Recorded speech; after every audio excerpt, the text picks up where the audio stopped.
everyone, and welcome back for another deep dive. Today, we are going to be talking all about Erling Haaland's future at Manchester City. Yeah, big one. It is, especially with, their match against Ipswich Town coming up.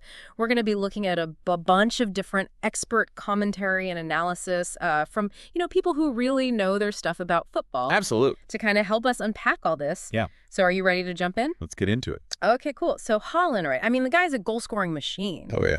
Just extended his contract with City for 9.5 years. It's a long time. It's wild. 9.5 years. What is going on there? I think that's the thing that really stands out, right? It's such a long contract, and we just don't see that very often in football these days. Yeah. Especially for a player who's considered, one of the best in the world at the moment. Yeah, you'd think like a shorter contract would give him more options down the line, right? Yeah, for sure. Like we see with some of the Liverpool players whose contracts are coming to an end.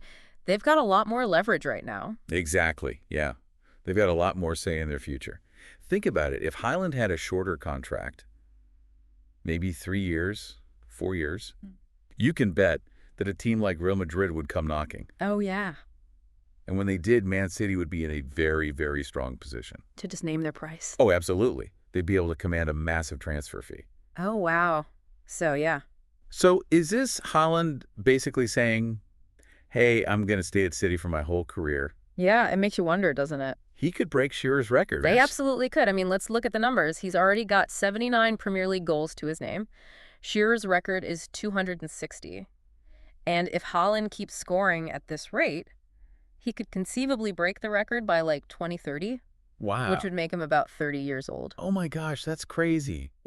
But some people out there are a little more cynical. And they're saying this has nothing to do with loyalty to City. This is all about setting up for an even bigger transfer fee somewhere down the line. Yeah. Well, Manchester City are known for being really savvy when it comes to the business side of football. Oh, yeah. This deal locks in one of the best players in the world for the best part of a decade. I mean, that's a huge investment from them.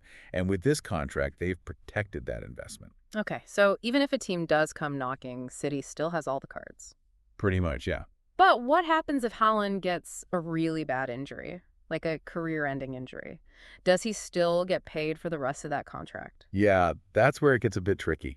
Contracts like these are full of legal loopholes and clauses. Yeah. It's not a simple matter of, handing him a check for the full amount. There's insurance to consider. It'd have to be a negotiated settlement, a whole legal process. It's not automatic. So there's a lot more to it than meets the eye. Oh, absolutely. It's not as simple as it seems. Especially with a contract this long. Yeah, and it's something we can dive into, as we go along. Okay, so we've talked a lot about the contract, but how about City's performance this season? Yeah. Have they been as dominant as we've seen them be in the past? Not really. They're currently 8th in the table, just 3 points behind Newcastle in 4th. And yeah, it has been a bit of a surprise, especially for fans who are used to seeing them, top of the league. So why do you think they've been struggling? Is it just bad luck, or is there something more to it? Well, I think there are a few factors at play. One is definitely squad age. They're not getting any younger. And they've lost a few key players like Rodri, who was so solid for them in midfield. I think they've missed his presence. They also need some fresh young talent, to kind of inject some energy into that team. And speaking of fresh talent, their next match is against Ipswich Town, and playing for Ipswich is their former player Liam Delap. Oh, wow. Could he be the key to Ipswich's, survival this season? Oh, he could be a real problem for City. He's a strong striker, knows how to find space and can finish really well. He's been so important for Ipswich, particularly at home, and, how he performs could really swing the match one way or the other. So he could cause some real problems for that City defense, huh? For sure, yeah. Okay, that makes this game even more interesting, especially with everything else going on. Yeah, definitely. It'll be fascinating to see how City approach this game, with the pressure on them to get back up the table. And this match against Ipswich really shows how vital it is that City rebuilds, and creates a really strong squad for long-term success. Absolutely. This Haaland contract's just one piece of that bigger picture. Yeah, it's a statement of intent, for sure. Shows just how ambitious City are and how determined they are to stay at the top for years to come. But it takes more than just one player, right? Oh, for sure. Definitely a lot more to it than that. Well, we're going to take a quick break, and when we come back, we'll delve even deeper into the financial side of this deal and what it could mean for the future of football transfers. Stay with us. You know, this whole Haaland contract situation Hmm. really makes you think about how things are changing in football. In what way? Well, we're talking about one of the top young players in the world. you know, Yeah. Right. Signing a contract that basically ties him to one club for like the best years of his career. Yeah. It really shifts the balance of power, doesn't it? You're right. It used to be that players had more freedom to move around, Yeah. especially as they got older, you know? In las more circunstancias, yeah. But now it seems like clubs are trying to lock down their star players Oh, yeah. for as long as they can. As long as possible. And that kind of leads us to the financial side of this whole thing, right? Yeah, for sure. We were touching on it before the break, but let's Yeah. dig a little bit deeper. Let's do it.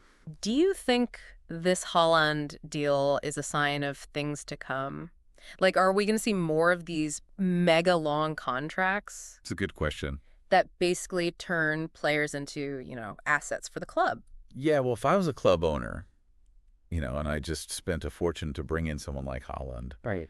I would want to make sure he's sticking around for a while. It's like an insurance policy almost. It is, yeah. Yeah. Especially with the transfer fees being as crazy as they are these days. Oh, yeah. It's totally about protecting that investment Absolutely. with these long-term contracts. These long-term contracts give so much power to the clubs. Oh, yeah. They've basically got one of the best players in the world locked in for his prime.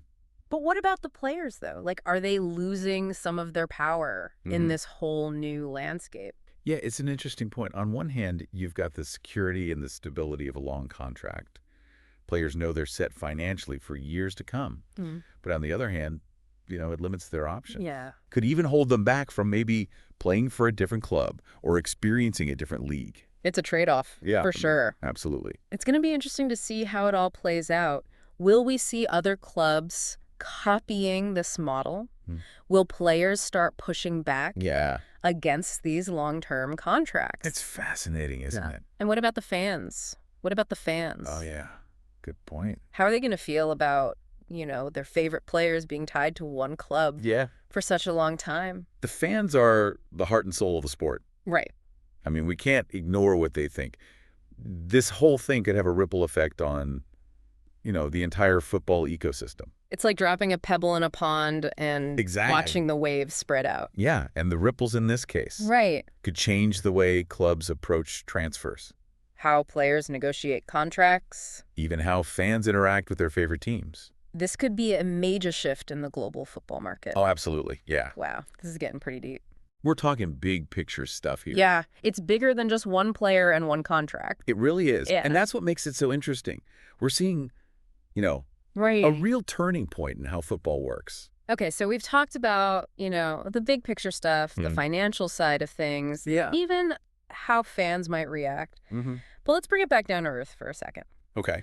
Manchester City still has a season to play, They do. and they need to start getting some wins under their belt For sure. if they want to get that Champions League spot. Exactly.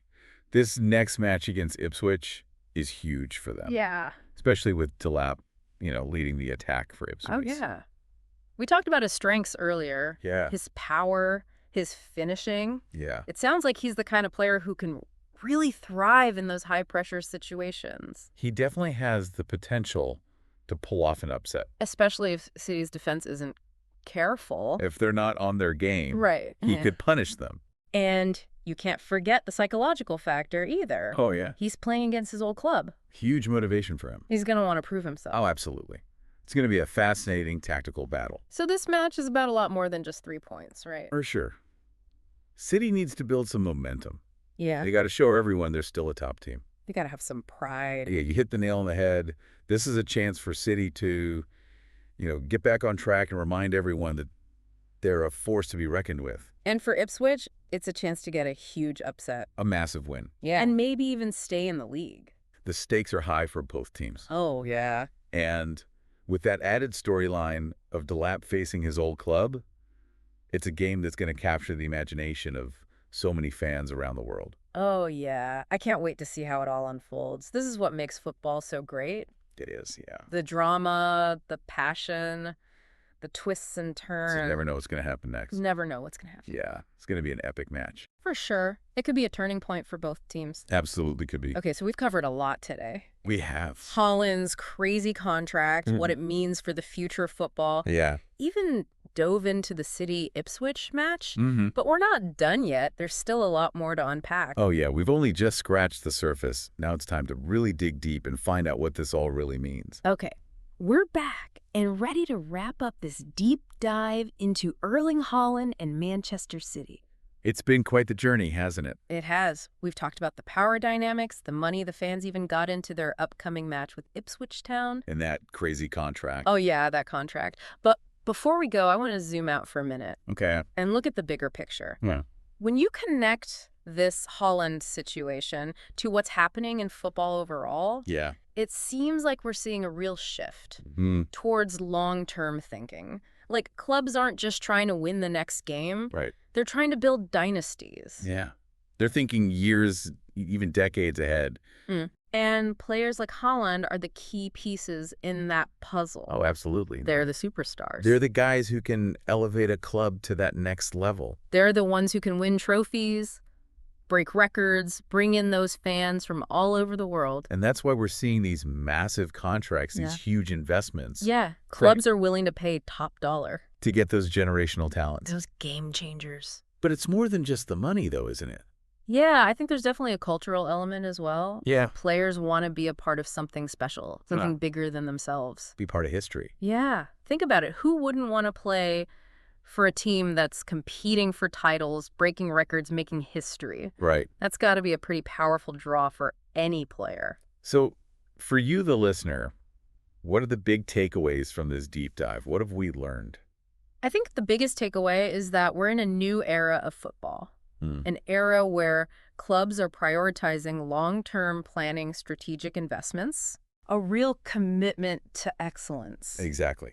And I think it's a really fascinating time to be a fan, but it also raises some important questions. Yeah, it does. And one of the big questions we keep coming back to is, What is it? how is this all affecting the relationship between players and clubs? That's the big one, isn't it? We see these massive contracts, these huge investments. Yeah. But is it really a partnership based on, trust and shared goals? Right. Or is there like this underlying power imbalance that we can't really ignore? It's hard to say for sure. Yeah, as we go forward, it'll be interesting to see how this all plays out. Yeah. Right. Will we see even more of these long-term contracts? Will players start demanding more control? It's a good question. How will fans react? Yeah. There are so many unknowns. So many possibilities. And that's what makes it so exciting. It does. I mean, this whole Highland situation is just one piece of a much bigger puzzle. A puzzle that's still being put together. Right. And we're all watching it unfold. Yeah.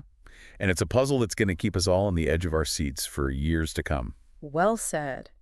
And on that note, that's a wrap for this deep dive into Erling Haaland and Manchester City. It's been great talking about this with you. It really has. Hope you enjoyed it, maybe learned a few things along the way. I know I did. Until next time, folks, keep exploring, keep questioning, and keep that love for the beautiful game alive. We'll see you next time.